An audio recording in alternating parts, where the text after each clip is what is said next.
Dawson, dia ada tau MyPAKW, perbelanjaan asas kehidupan wajar. Dia ada.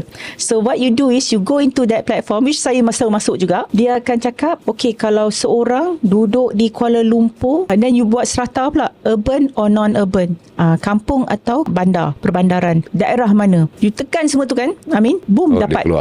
Jadi saya buat tadi So kalau Kuala Lumpur 2,000 seorang So saya letak umur saya 39 hingga 50, and then saya letak saya lelaki lah kan. So, untuk Kuala Lumpur 2405. Tak cukup. Untuk Pulau Pinang 2108, which is bit odd kan.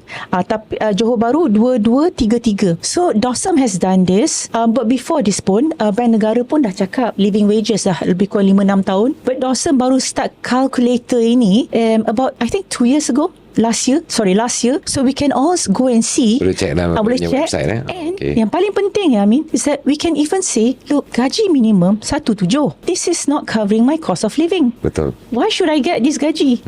So sebenarnya, when we have orang kata garis pengukur cost of living, it makes you as a pekerja ada source lah to say, kalau saya bekerja, saya patut ada gaji yang mencukupi.